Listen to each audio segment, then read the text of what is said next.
Hi, ഇപ്പൊ എവിടെയാണെന്ന് പറഞ്ഞാൽ വീട്ടിലാണ് കേട്ടോ. വീട്ടിൽ മാത്രമല്ല അടുക്കളയിലാണുള്ളത്.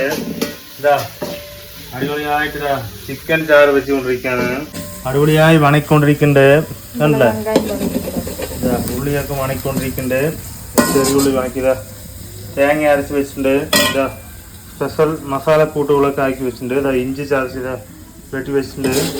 അടിപൊളിയായിട്ട് കുക്കിംഗ് ചെയ്തുകൊണ്ടിരിക്കുകയാണ് കേട്ടോ. ആ ചെത്ത് ലീവ് കാരണം ഇപ്പൊ വീട്ടിൽ തന്നെ ഉണ്ട്. ഓക്കെ, എന്റെ പണി എന്താ അറിയുമോ? ചിക്കനൊക്കെ കഴുകി ഉള്ളി സബോള മാത്രം തൊളിച്ചു കൊടുത്തുള്ളൂ. ബാക്കിയൊക്കെ പണി വൈഫ് തന്നെയാണ് ചെയ്തിട്ടാ. ഓക്കെ, നിങ്ങളിതുപോലെ നിറയെ ഹെൽപ്പൊക്കെ വീട്ടിൽ ചെയ്യുക പറയണ. ഞാനിതാ കാണിച്ചത് കേട്ടാ, സൂപ്പറായി പണിക്കൊണ്ടിരിക്കുന്നത്.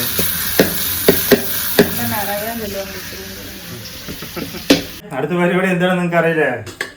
ചോറിടാൻ പോകണ്ടാ. ഇതാ ചോറിട്ടുകൊണ്ടിരിക്കാണ്. അളവിന് ചോറുണ്ട് കേട്ടാ. ചാര എന്താണെന്ന് അറിയില്ലേ? അതും പറഞ്ഞു കേട്ടാ. പറഞ്ഞു കാണിച്ചു തരാതാ. സൂപ്പറായ ചാറ് വെച്ചിട്ടുണ്ട് കേട്ടാ.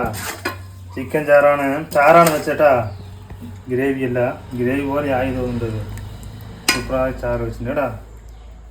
ഇതേട്ടാ സൂപ്പറായ ചിക്കൻ ചാറും ഇതാ സബോള ഉണ്ടല്ലോ അരിഞ്ഞ് വെച്ചിട്ടുണ്ട് കേട്ടാ. ചിക്കൻ ചാറ് കഴിക്കുമ്പോൾ സബോള കഴിക്കണം. സൂപ്പറായിട്ടുണ്ട് കേട്ടാ.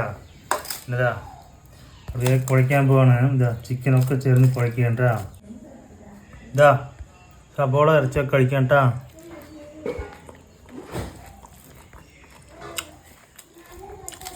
സൂപ്പർ ടേസ്റ്റ് ആണ് കേട്ടോ. നിങ്ങളും